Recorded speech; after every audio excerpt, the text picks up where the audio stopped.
जय हिंद दोस्तों, स्वागत है आप लोगों का अजय सर जी यूट्यूब चैनल पर।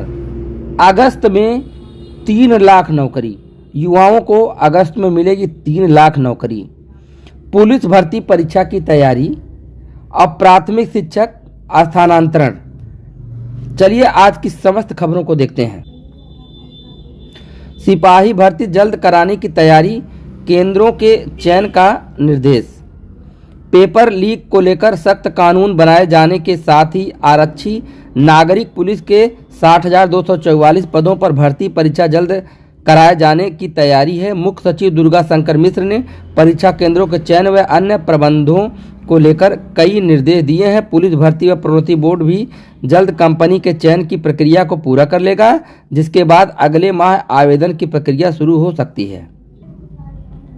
9 से ज़्यादा सिम रखे तो 2 लाख तक जुर्माना। नई दूरसंचार नीति लागू, ग्राहकों की मंजूरी के बिना कारोबारी संदेश भेजे तो कार्रवाई। नई दूरसंचार नीति के तहत अब एक व्यक्ति 9 से ज़्यादा सिम नहीं रख सकता। जम्मू कश्मीर और पूर्वोत्तर के निवासियों के लिए यह सीमा 6 सिम की है। इससे अधिक सिम कार्ड का उपयोग करने पर पहली बार 50,000 रुपये और बाद में 2 लाख रुपए का जुर्माना लगेगा। शिक्षकों की कमी से जूझ रहे राजकीय कॉलेज। कहने को तो बच्चों को निःशुल्क माध्यमिक शिक्षा देने के लिए राजकीय हाई स्कूल व इंटरमीडिएट कॉलेज संचालित हैं, लेकिन इन कॉलेजों में शिक्षकों की कमी के कारण बच्चों की पढ़ाई बाधित हो रही है।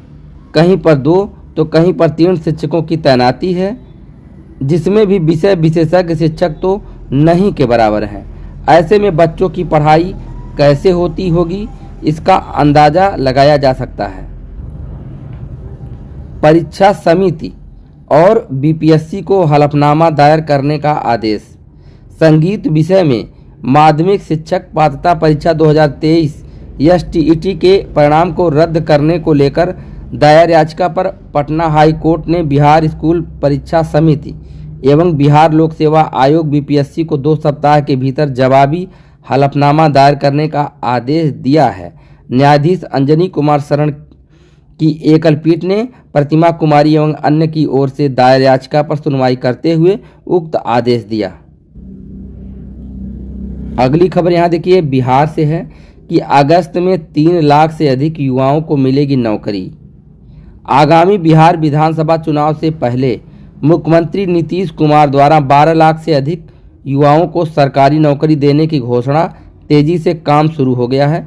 मुख्यमंत्री के अधीन सामान्य प्रशासन विभाग ने सभी विभागों में रिक्तियों के आधार पर रोस्टर क्लियरेंस कर जल्द से जल्द सूचनाएं उपलब्ध कराने का निर्देश दिया है, ताकि अगस्त में 3 लाख से अधिक लोगों को सरकारी नौकरी संबंधी नियुक्ति पत्र दिया जा सके। यहाँ रिक्त पदों के बारे में दिया है, अलग अलग विभाग हैं। यहाँ देखिए, प्रमुख विभाग और रिक्त पद।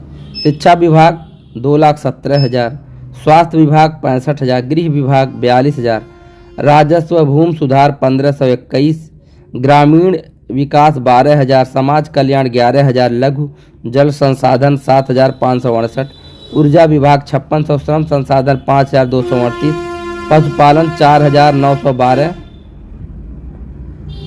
सामान्य प्रशासन 3,845, भवन निर्माण 3,800, ग्रामीण कार्य 3,346, योजना और विकास 3,100, परिवहन विभाग 7,600, जल संसाधन 13,000, पशु निर्माण 2,543, कृषि विभाग 3,123, सहकारिता 2,200। उत्तर प्रदेश में देखिए की खबर है कि स्कूलों का समय 1 जुलाई से 8 से 2 बजे तक। शासन ने एक बार फिर से बुधवार को 1 जुलाई से स्कूलों के संचालन का समय सुबह 8 बजे से दोपहर 2 बजे तक कर दिया है। बेसिक शिक्षा विभाग के प्रमुख सचिव डॉक्टर एम.के. सनगुमा सुंदरम ने यह आदेश जारी किया है। सिपाही भर्ती परीक्षा दोबारा कराने की तैयारियों में जुटा भर्ती बोर्ड।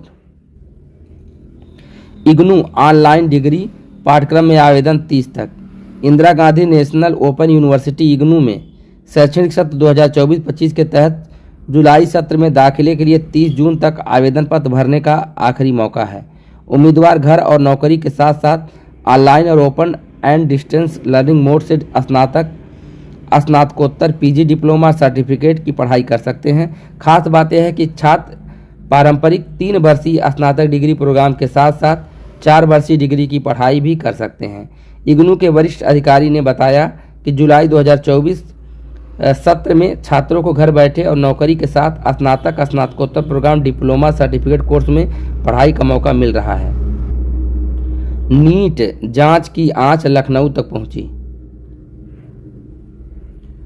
एमटीएस के लिए आवेदन आज से। कर्मचारी चयन आयोग एसएससी की ओर से मल्टीटास्किंग नॉन टेक्निकल स्टाफ और हवलदार central bureau of indirect taxes and customs एवं central bureau of narcotics exam 2024 के लिए आवेदन गुरुवार से लिए जाएंगे। 31 मार्च तक की छात्र संख्या के आधार पर होंगे तबादले। राज्य सरकार ने शैक्षिक सत्र 2024-25 में अंतर जनपदीय स्थानांतरण एवं समायोजन को लेकर नया आदेश जारी कर दिया है। इसके तहत इस बार 31 मार्च 2024 को उपलब्ध छात्र संख्या के आधार पर शिक्षकों के तबादले समायोजन की कार्रवाई की जाएगी। हालांकि सरकार के इस आदेश का अभी से विरोध शुरू हो गया है। मदरसों में बायोमेट्रिक हाजिरी का निर्णय शासनादेश के विपरीत।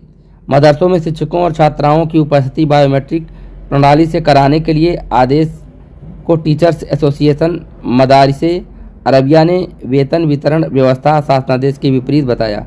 एसोसिएशन ने साफ किया है कि जिस शासनादेश को आधार बनाकर अल्पसंख्यक कल्याण विभाग ने आदेश जारी किया है उसमें संबंधित योजनाएं बंद हो चुकी हैं। इस पर सवाल उठाते हुए अल्पसंख्यक कल्याण मंत्री को पत्र भेज कर आदेश को वापस लेने की मांग की है। सामान्य तबादले के निर्देश न जारी होने से शिक्षक निराश। बेसिक के शिक्षकों को इस बार सामान्य तबादले की उम्मीद नहीं। परस्पर तबादले के बाद समायोजन का आदेश जारी। शासन ने हर विभाग में 30 जून तक आवश्यक तबादले करने के निर्देश दिए हैं।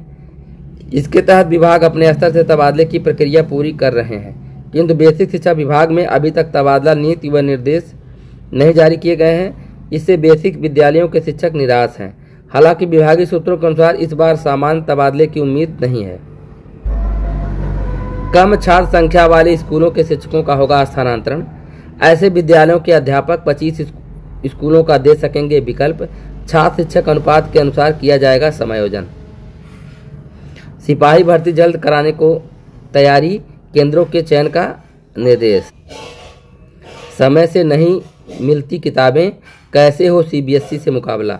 उत्तर प्रदेश प्रधानाचार्य परिषद की बैठक में प्रदेश भर से आए एडेड कॉलेजों के प्रधानाचार्यों ने अपनी समस्याओं को माध्यमिक शिक्षा निदेशक डॉक्टर महेंद्र देव के सामने रखा। प्रधानाचार्यों ने बताया कि यूपी बोर्ड के एडेड स्कूलों को जुलाई तक बेसिक शिक्षा विभाग से 6ठी से 8वीं कक्षा की सरकारी किताबें नहीं मिलती। 9वीं से 12वीं कक्षा की एनसीईआरटी किताबें भी समय पर उपलब्ध नहीं हो पाती। इन स्कूलों में शिक्षक और शिक्षणेतर कर्मचारियों की कमी और अन्य मूलभूत समस्याओं के चलते सीबीएसई और आईसीएसई स्कूलों से मुकाबला करना मुश्किल हो रहा है। स्टैंडर्ड डिडक्शन 1 लाख होने की उम्मीद। सरकार बजट में नई कर व्यवस्था के तहत स्टैंडर्ड डिडक्शन 2 गुना बढ़ाकर 1 लाख कर सकती है या फिर मूलभूत छूट सीमा को बढ़ाकर 3.5 लाख किया जा सकता है।